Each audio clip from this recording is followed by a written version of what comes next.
Olá, maker de internet das coisas, eu sou André Miquelon e seja muito bem-vindo ao canal Internet e Coisas. Nesse vídeo, em complemento ao vídeo número 59 que nós publicamos em 14 de março, card aqui, onde nós apresentamos como utilizar a porta analógica do ESP8266, se você está lembrado, eu fiz um desafio no final daquele vídeo. Meu desafio para você é, como é que você faria para implementar mais portas analógicas? Como é que você faria para conseguir medir mais fontes de sinal analógico no ESP8266? Por exemplo, eu quero medir um L. Então, tá lembrado? Nesse vídeo eu vou apresentar a minha proposta de solução para implementar mais portas analógicas no ESP8266. Claro que ela é uma das muitas formas possíveis, além das próprias sugestões que vocês já deram lá no vídeo.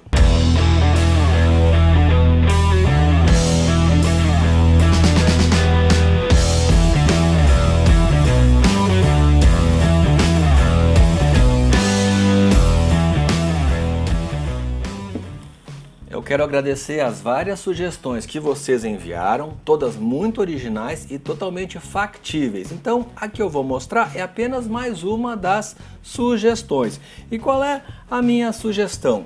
Bom, eu vou focar numa solução de baixa complexidade e por isso nós vamos fazer o que? Nós vamos multiplexar a porta analógica do ESP8266.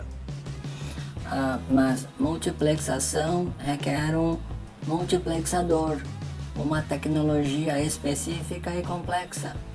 Não. E eu vou te mostrar como. Vamos começar pelo circuito. Eu vou implementar 3 portas analógicas multiplexadas num ESP8266 modelo Node MCU, que nós sabemos que tem uma porta analógica somente. Nós vamos usar as portas digitais do ESP em configuração Current Sourcing. Que se você não sabe o que é Current Sourcing, pesquise aí na internet. Nós vamos usar então esse modo de operação e apenas mais alguns diodos para podermos multiplexar a porta analógica. Aí podemos implementar 3 portas analógicas no ESP8266. Pesquise então aí na internet sobre Current Sourcing e Current Sinking. É bem interessante. Nesse modo do Current Sourcing, a porta do ESP vai prover a tensão e a corrente necessárias para alimentar nossa porta analógica. Então, tá aí o circuito, dê uma pausa, para você analisar. Agora eu vou te explicar, vamos fazer uma análise do circuito, mas olhando então o esquema. Já falei da outra vez para você se habituar, Eu vou, na medida do possível, colocar sempre o desenho do circuito e o esquema para você se acostumar. Então vamos lá. Eu falei em prover corrente, Olha só o circuito que bacana, os nossos 3 potenciômetros, os 3 diodos. Vamos analisar como é que ele vai funcionar. Em primeiro lugar, prover corrente. Bom, muito importante. Cada pino do ESP8266, segundo o datasheet do fabricante, ele pode prover até 12 mA máximo por pino, recomendando que seja 6 mA a corrente de uso normal. Vamos fazer um pouquinho de conta agora.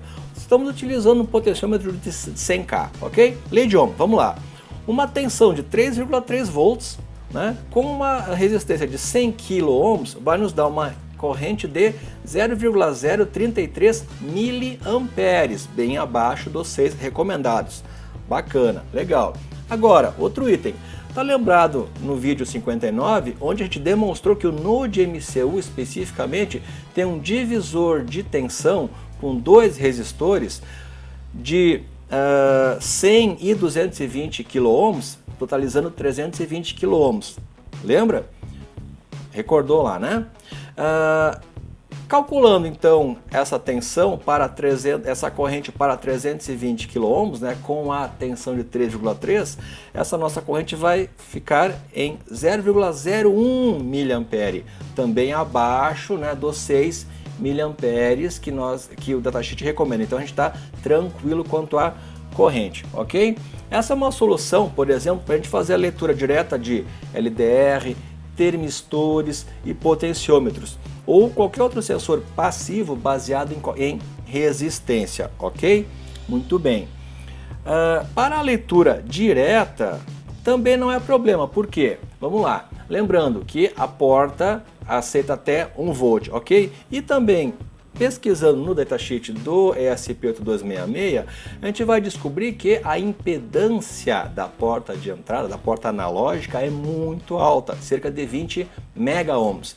Vamos lá, lei de ohm de novo, né? Se eu dividir aquele meu 1 volt, que é a tensão máxima que eu vou usar na entrada analógica, sobre 20 mega ohms, eu vou ter então esse númerozinho ali, ó, 0,0000005 amperes. Sabe quanto é isso? Isso é 50 nanoamperes, é um valor muito baixo. Então, por esse motivo, a gente pode, por exemplo, colocar em curto direto um pino de alimentação de 1 volt, por exemplo, na porta analógica, não vai danificar. 1 volt, né? Não 3,3, ok? Sim, vamos lá. Como a gente está usando especificamente o Node MCU, eu poderia colocar o pino de 3,3 volts em curto com a porta analógica. Por quê? Por conta do divisor de tensão, ok? Mas lembre que a porta analógica do ESP é de 0 até 1 volt. Muito importante, vamos lá, olha o circuito. A gente tem um diodo para fazer o roteamento correto das portas que nós estamos lendo, porque eu vou ativar, né, multiplexar é o que? Eu vou ativar individualmente cada porta e fazer a leitura dos potenciômetros, ok? Observa aquele diodo ali. Como eu estou usando um diodo retificador de silício, via de regra ele tem uma queda de tensão de 0,7 volts, ok? Depende. Se você for medir nesse circuito, a queda de tensão vai ficar em torno de 0,4 volts. Por quê? Porque a corrente é muito baixa. Então a queda de tensão do diodo de silício, via de regra, é 0,65, né? 0,7 volts. Mas nesse caso, como eu tenho uma corrente muito baixa, vai ficar em torno de 0,4 volts. 0,395 para ser mais exato, ok? Então isso é importante. Na prática, o que vai acontecer? Nós vamos conseguir uma leitura máxima em torno de 940 na leitura do analog read do nosso sketch. Então é importante você considerar isso. A gente não vai excursionar de 0 a 1023, que é o valor normal da leitura do analog read. Nós vamos ler de 0 a 940 mais ou menos, ok? Vamos ver na prática depois. Muito bem, esse é o nosso circuito de hoje que a gente vai ver agora na prática. Importante para sensores que vocês forem utilizar, que necessitam uma corrente superior aos 12 mA, por exemplo, sensores de distância infravermelho, a série de sensores MQ de gases, sensores de som, sensores de chuva que precisam alimentação, você não vai alimentar a placa diretamente na porta, porque vai ultrapassar com certeza os 6 e os 12 mA. Você vai precisar utilizar então um driver com um transistor ou um MOSFET. Então observe esse detalhezinho aí. Vamos ver agora o nosso fonte, claro, tudo para download na descrição do vídeo. Vejam a simplicidade do nosso fonte, é só essa telinha que nós estamos implementando a multiplexação de portas analógicas. Aposto que você não imaginou que a gente ia fazer isso de uma forma tão simples. Vamos ao fonte. Inicio a porta serial, tranquilo, defino os nossos pinos. Vamos pensar. A gente está lendo a porta analógica, certo? Só que a porta analógica é uma só. O que eu vou fazer? O que é o multiplexar? O multiplexar é a gente rapidamente alternar as portas, né, de dados, onde a gente está fazendo a leitura ou está enviando dados e, na verdade, enganar a nossa percepção, fazendo com que aquela leitura seja contínua, quando, na verdade, nós estamos rapidamente alternando aqueles dados. Multiplexação é muito usada, por exemplo, em displays, onde a gente pode simplificar a circuitaria, controlando com menos linhas de dados os displays, por exemplo, só que alternando rapidamente a informação entre eles e fazendo com que a nossa visão perceba que aquele display na verdade pode estar continuamente ligado, mas o nosso circuito está alternando tão rápido que a gente não percebe isso. Aqui nós vamos fazer uma coisa semelhante. Nós vamos simular uma leitura sequencial, né, permanente da porta analógica, só que nós estamos, na verdade, alternando ela rapidamente. A gente vai ver isso depois no plotter serial. Card aqui também, vale a pena assistir o vídeo sobre plotter serial, é uma ferramenta muito útil que você tem disponível gratuitamente na ideia do Arduino. Caso você não conheça, pesquise, assista ao vídeo. Seguindo com fonte, vamos colocar então elas para modo de saída, né, porque eu vou ficar ativando e desativando. Aqui eu coloco elas todas em modo low, né, nível 0. E como você viu lá no circuito, né, nós vamos ativar cada uma delas, que vai fazer o quê? Vai gerar a tensão para os potenciômetros e, consequentemente, injetar essa tensão na porta analógica. E os 3 diodos que nós colocamos ali vão fazer o quê? Vão impedir que essa tensão retorne para os outros pinos, mascarando a leitura. Então é um circuito bem simples, mas muito eficiente. O segredo todo está aqui nessa função, olha só, read pin. O que eu faço? Olha só, eu sempre vou ler a porta analógica 0, claro, porque só tem essa porta analógica, ok? O que eu faço é ativo o pino correspondente ao potenciômetro ou à entrada que eu quero fazer a leitura. Por que eu tenho esse analog read aqui separado? Isso é um truque para evitar que eu tenha interferência da leitura anterior. Então olha a dica para você. Eu descarto a minha primeira leitura, isso mesmo, eu descarto a minha leitura porque ela vai ser influenciada pela leitura anterior. Faça a experiência depois. Compile o código, comente essa linha e você vai ver que ao fazer uma leitura, a porta imediatamente seguinte à leitura, por exemplo, se eu ler o pino 13, depois for ler o pino 12, ele vai sofrer interferência. Se eu ler o pino 12, depois for ler o pino 14, vai sofrer interferência. Por isso eu descarto aquela leitura com analog read. Então olha só, veja na prática, comente e compile de novo, você vai ver que interessante o efeito. Aqui eu faço efetivamente a leitura, né, na variável R, faço o analog read, então do pino A0, só que chaveado para aquela porta que eu quero, ok? A multiplexação. E coloco o pino a nível baixo novamente, ou seja, ligo o pino, leio, desligo. Ligo o próximo, leio, desligo, ok? Sempre lembrando de descartar a primeira leitura. E retorno aqui simplesmente o valor. Aqui o loop, mais simples impossível, né? Simplesmente eu faço a impressão dos dados, que eu vou utilizar então no meu plotter serial, e vou ter a exibição dos dados tranquilamente. Lembrando, né, que lá por conta do diodo que nós temos em cada entrada, nós vamos ter aquela pequena queda de tensão. Então não vou chegar a 1023, vou ficar com a leitura em torno de 940. Teste no seu circuito, no seu Node MCU para ver como é que vai ficar. Entendido? Muito bem, muito importante, olha só. Aqui eu não tenho nenhum delay, certo? Então a minha velocidade de leitura vai ser muito alta. A gente vai comprovar depois vendo o plotter serial. Só que tem um detalhe muito importante que você tem que observar, o tempo de warm-up. Opa, o que é isso? Tempo de aquecimento, sim. Você tem que observar que, dependendo do sensor, ele vai precisar um tempo para ser ligado, e estabilizar-se para fazer a leitura. Aqui no caso de potenciômetros, que são resistores, isso é imediato. O mesmo vale, por exemplo, para a LDR, que é muito rápido, termistor também é rápido, mas conforme o sensor que você estiver usando, você tem que dar um tempo de warm-up, então cuidado com isso, tá? Principalmente os sensores, se você vai utilizar sensores que exijam alimentação, é provável que você vai precisar fazer então o acionamento da porta, né? Ele vai ligar e você tem que esperar alguns milissegundos ou talvez até segundos, dependendo do sensor, para que ele fique habilitado à leitura.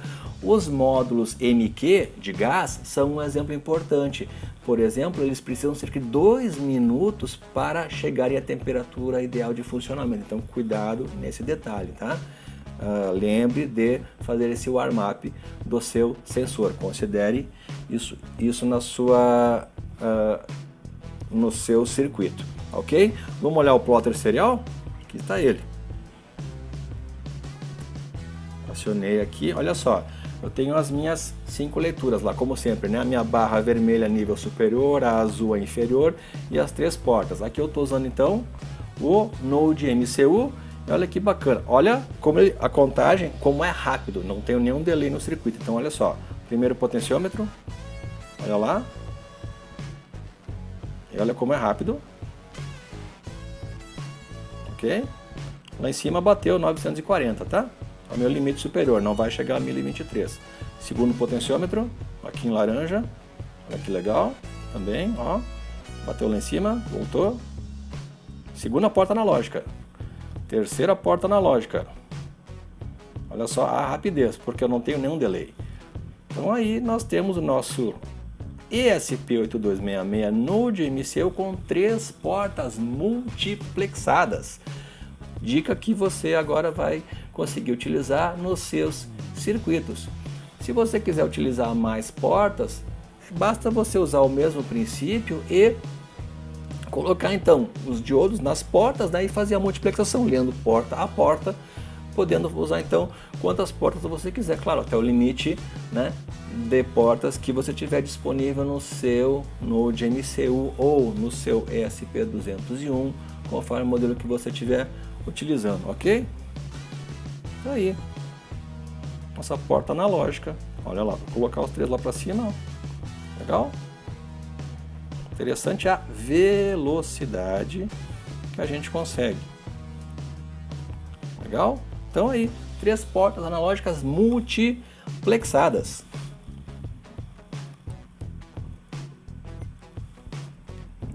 Então, essa não é apenas uma, aliás, essa é apenas uma solução. Vocês mesmos deram outras soluções no vídeo original, certo?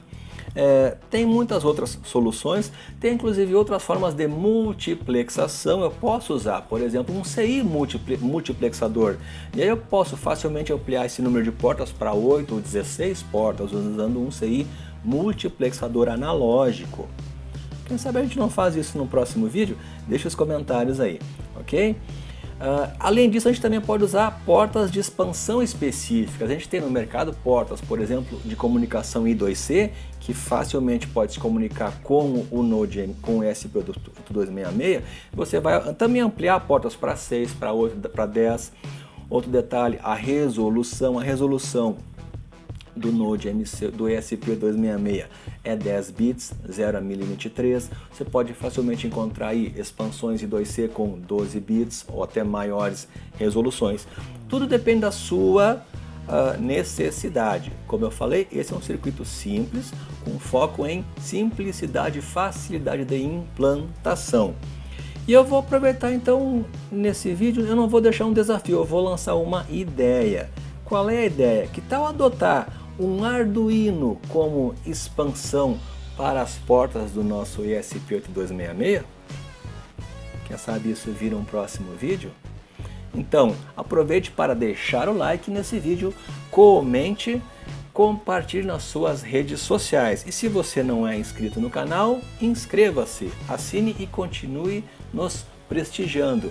Muito obrigado por assistir esse vídeo. Lembre de deixar seus comentários e até a próxima.